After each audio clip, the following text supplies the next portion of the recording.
नमस्कार मित्रों, सभी सनातन प्रेमियों को जय माता दी। मैं पंडित दुर्गानारायण पांडे धर्म शिक्षा में आप सभी का स्वागत करते हैं। मित्रों, आज हम बड़ा ही रोचक एवं ज्ञानवर्धक विषय को लेकर आए हैं। आज हम बात करेंगे कि पापी व्यक्ति, दुष्ट व्यक्ति हमारी नजरों में इतना सुखी क्यों दिखता है। क्यों अक्सर लोगों के मन में यह बार बार प्रश्न उठता है कि वह व्यक्ति इतनी पापी है, इतना दुष्ट है, फिर भी इतना खुशी क्यों है, इतना संपन्न क्यों है। क्या पापी व्यक्ति वास्तव में सुखी एवं संपन्न होता है? कहीं ऐसा तो नहीं कि यह सिर्फ हमारी सोच है, हमारी नजरों का धोखा है।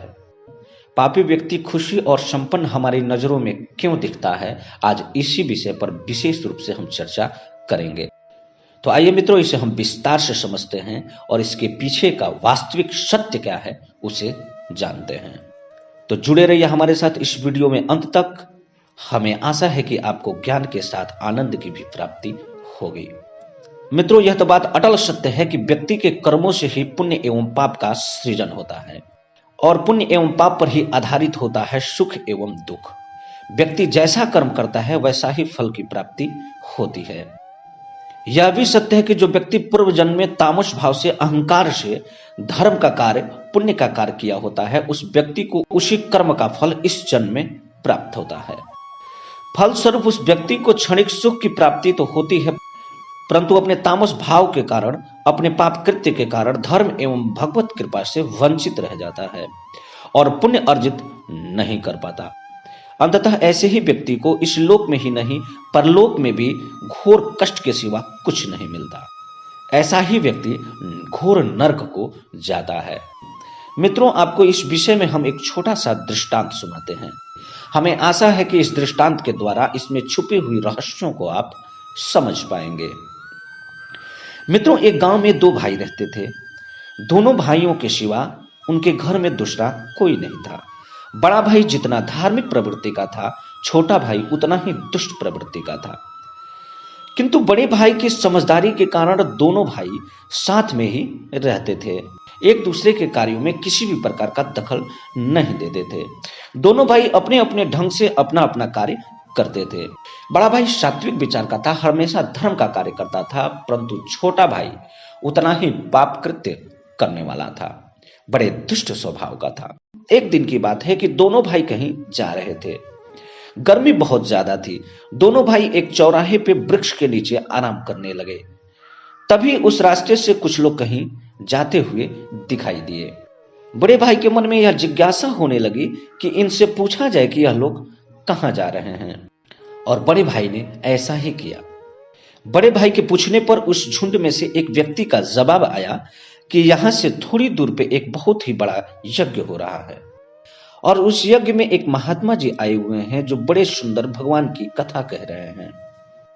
वहीं हम लोग भगवान की कथा सुनने के लिए जा रहे हैं। यह सुनकर बड़ा भाई बड़ा प्रसन्न हुआ और भगवान की कथा में जाने के लिए छोटे भाई से आग्रह करने लगा, परंतु छोटा भाई तो धर्म से कोसों दूर था।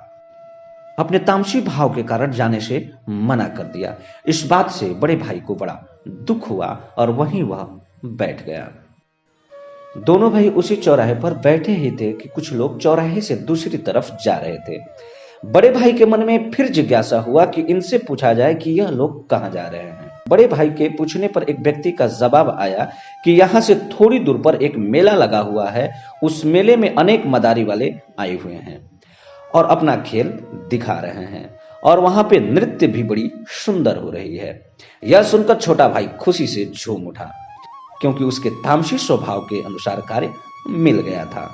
बड़ा भाई का कहना था कि हम लोग भगवान की कथा सुनने चलेंगे, जबकि छोटा भाई का कहना था कि हम नृत्य देखने चलेंगे। दोनों लोगों में काफी देर वार्तालाप हुई। अंततः दोनों भाइयों में यह निर्णय हुआ कि हम भगवान की कथा सुनने जाएंगे और तुम नृत्य देखने जाओ, परंतु शर्त यह है कि दोनों लोग शाम को यहीं पर मिलेंगे और साथ में ही घर चलेंगे। जो पहले आएगा वह दूसरे का इंतजार करेगा।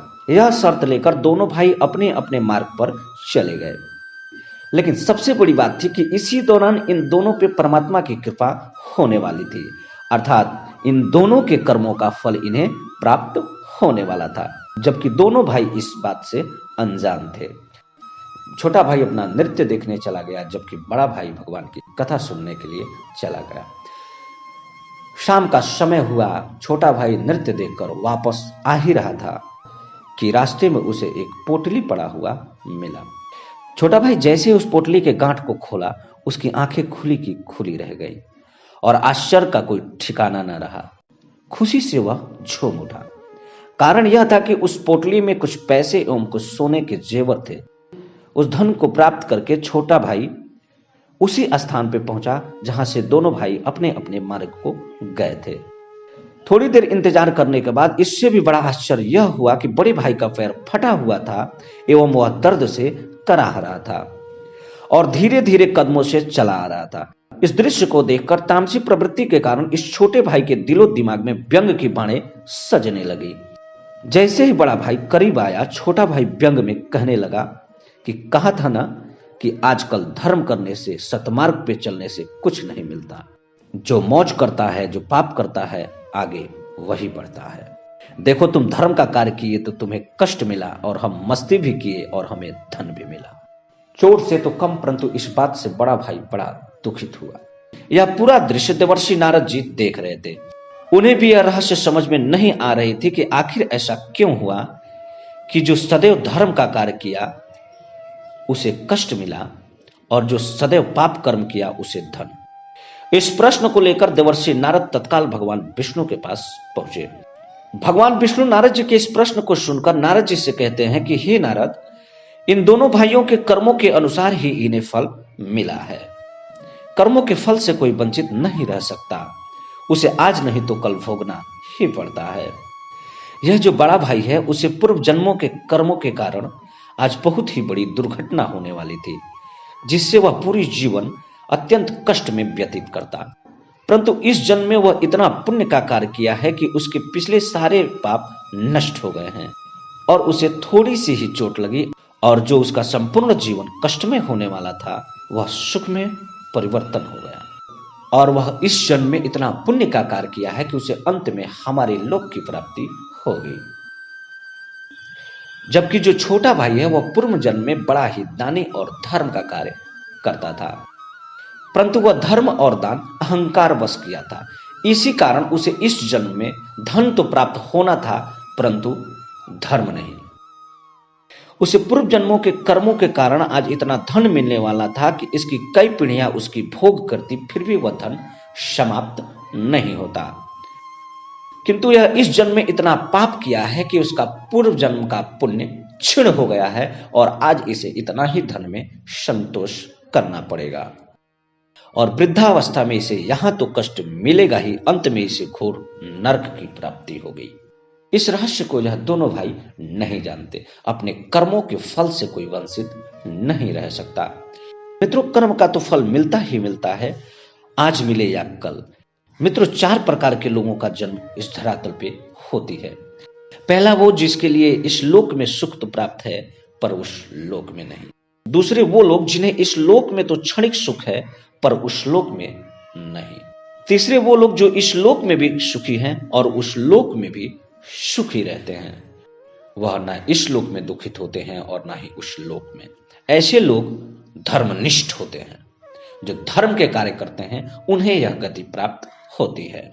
ऐसे लोग कठिन से कठिन समय में भी सत्य का पथ नहीं छोड़ते, परमपिता परमात्मा से अपना संबंध बनाए रखते हैं।